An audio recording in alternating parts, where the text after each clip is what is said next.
Hello కాదు, hi కానే కాదు, ఇప్పుడంతా నమస్తే. అవును, నమస్తే అనే భారతీయ సంబోధన ఇప్పుడు పాపులర్ అవుతోంది. G7 సమావేశాలు నిర్వహిస్తున్న ఇటలీ కూడా నమస్తే అంటూ ప్రపంచాన్ని పలకరించింది. ఇటలీ ప్రధాని మెలోనీ తాజాగా యూరోపియన్ యూనియన్ అధ్యక్షురాలు ఉర్సులాకి నమస్తే అంటూ వెల్కమ్ చెప్పడం ఆసక్తికరంగా మారింది. జర్మనీ ఛాన్సలర్ ఒలాఫ్ షోల్జ్ కూడా ఆమె నమస్తే అంటూ స్వాగతం పలికారు.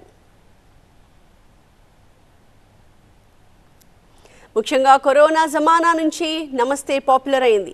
పాశ్చాత్య సంస్కృతిలో భాగమైన షేక్ హ్యాండ్ ఇవ్వడం మంచిది కాదని, అంటువ్యాధులు ప్రబలుతాయని ప్రపంచానికి అర్థమైంది. అందుకే షేక్ హ్యాండ్కి బదులు నమస్తే అంటూ నాయకులు పలకరించుకుంటున్నారు.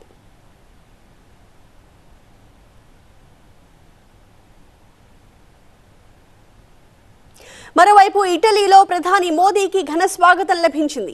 మన భారతీయ అధికారులతో పాటు ఇటాలియన్ ప్రభుత్వ ప్రతినిధులు కూడా మోదీకి నమస్తే అంటూ స్వాగతం పలికారు. ఈ మధ్యాహ్నం నుంచి ప్రధాని మోదీ G7 దేశాల అధినేతలతో సమావేశమవుతారు.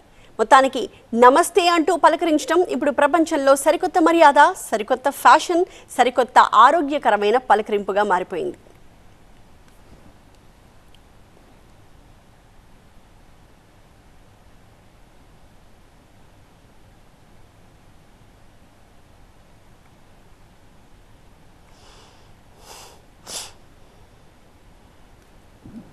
G7 దేశాల సమావేశానికి ప్రధాని నరేంద్ర మోదీ విమానం నుంచి బయటకు అడుగు పెడుతూనే అందరికీ నమస్తే చెబుతూ ఆయన బయటకు వచ్చారు. ఆ తర్వాత అక్కడ ఆయన రిసీవ్ చేసుకోవడానికి ఎదురు చూస్తున్న నేతలంతా కూడా ఆయనకి నమస్తే అంటూ స్వాగతం పలకడాన్ని మనమంతా చూస్తూ ఉన్నాము. సో హాయ్, హలో అన్నవి అంతా కూడా ఇప్పుడు మారిపోయింది. ఇప్పుడు నమస్తే అన్నదే లేటెస్ట్ ఫ్యాషన్గా మారిపోయింది. నమస్తే అనే భారతీయ సంబోధన ఇప్పుడు ప్రపంచవ్యాప్తంగా పాపులర్ అవుతోంది.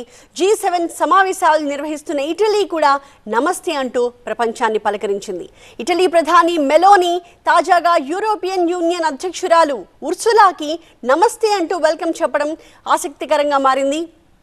అయితే ఆమె షేక్ హ్యాండ్ ఇచ్చే ప్రయత్నం చేసినప్పటికీ ఈమె మాత్రం నమస్తే చెప్పడంతో ఆమెకి ఆ పలకరింపు కాస్త కొత్తగా అనిపించి ఒక క్షణం ఆగారు. ఆ తర్వాత విషయం అర్థం చేసుకుని ముందుకు కదిలారు. అలాగే జర్మనీ ఛాన్సలర్ ఒలాఫ్ షోల్జ్కి కూడా ఆమె నమస్తే అంటూ స్వాగతం పలకడాన్ని కూడా మనం చూసాము.